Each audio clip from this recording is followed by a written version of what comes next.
baca doa apa sujud sahwi, kita ikut sujud sahwi. Kalau misalkan imam itu nggak sujud sahwi, pedang aja imamnya. Nggak ngaji berarti imamnya. Jadi wajib ikut jamaah. Tetap ikut ke imam. Misalkan garukannya itu, kalau misalkan di dalam kitab ini tidak boleh lebih dari 3 kali. 3 kali sekali aja. Tapi 3 kali di sini maksudnya yaitu misalkan gatal di tangan. Kadang nyamuk anak baikku. Nah, kalau misalkan gini itu lebih dari 3 kali.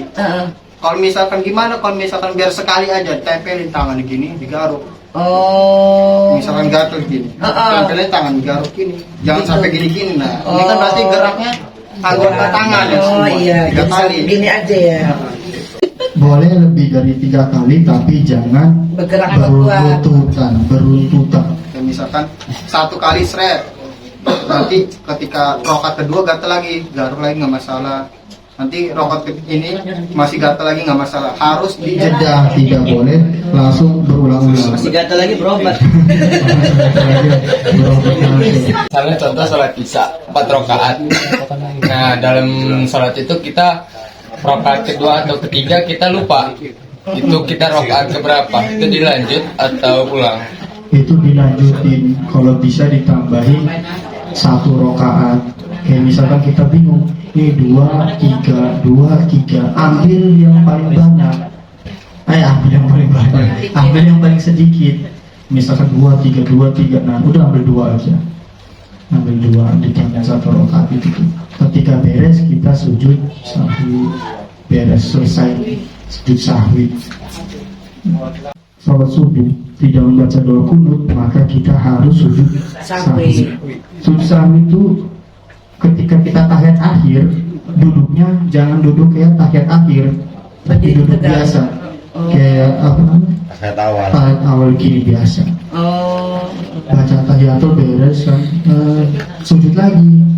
Sujud jangan salam, tapi sujud. Baca subhanalladzi la yanamu wa la yas'u 3 kali. Udah beres itu duduk lagi, duduk biasa lagi. Baca kayak biasa lagi. Ataupun tidak dibaca juga nggak masalah. Cuman hanya dengan tumak nina. Misalnya habis itu beres duduk gini, sujud lagi. Baca lagi subhanallah la yanamu wa la yas'u 3 kali. Udah beres itu baru duduk gini. Jangan baca tahiyat lagi, langsung salam. Assalamualaikum warahmatullahi wabarakatuh. Gitu.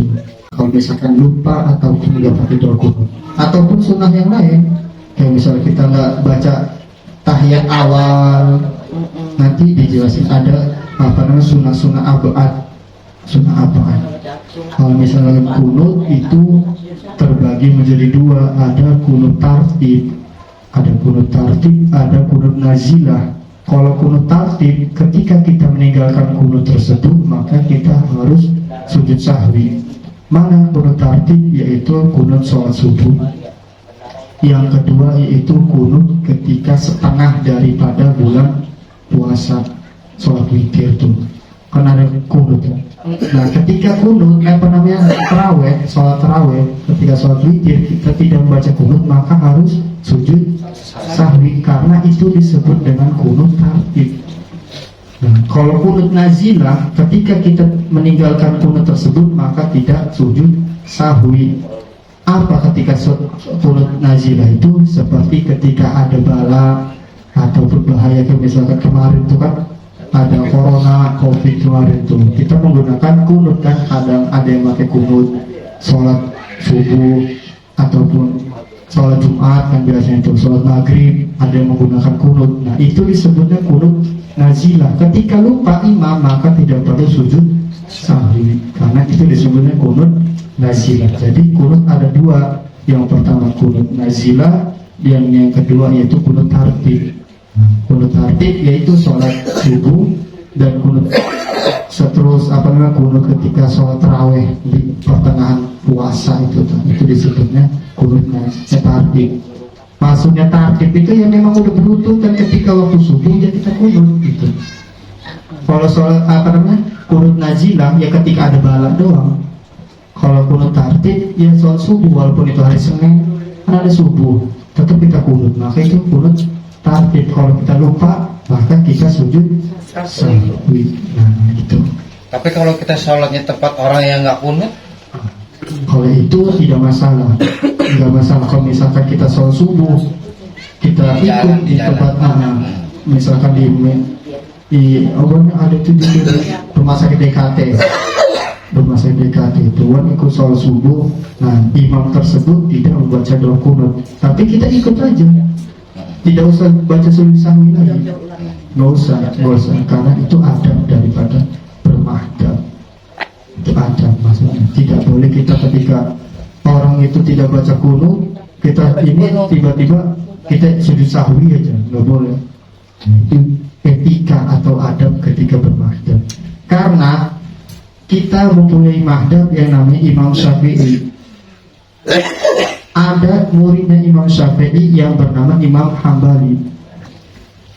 Imam Hambali itu sholat subuh tidak menggunakan kunut. Imam Syafi'i sholat subuh menggunakan kunut. Ketika Imam Syafi'i sedang bermain ke pondok ataupun tempatnya Imam Hambali, yang di situ menghadap Imam Hambali semua, Imam Syafi'i disuruh imam sholat subuh.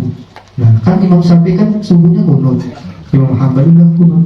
Tapi ketika Imam Syafi'i imam di tempat Imam Hambali itu, nah, sholat subuh Imam Syafi'i tidak memakai kunut karena itu beretika. Nah, jadi dia masalah menghargai daripada bermadhab itu.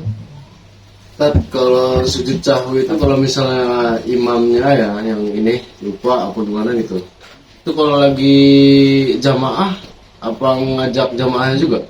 Kalau misalkan imam lupa, imam ini apa sujud sahwi, ini makmum jamaah belakang ini wajib ikut. Yang namanya bermakmum itu gimana imam, terkecuali imam ini udah melenceng kemana-mana, baru kita bisa niat mufarokoh. Tetapi ketika imam masih baca Al-Fatihah masih bagus, atau rukun-rukunnya masih bagus, yang lain lupa dia nggak baca doa kunut, maka kita nggak perlu baca doa kunut, nggak masalah, ikut imam.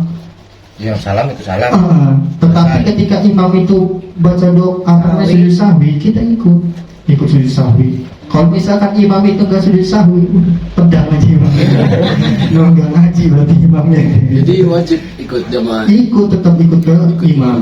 Mengenai nih Tad, kita kan perokok nih.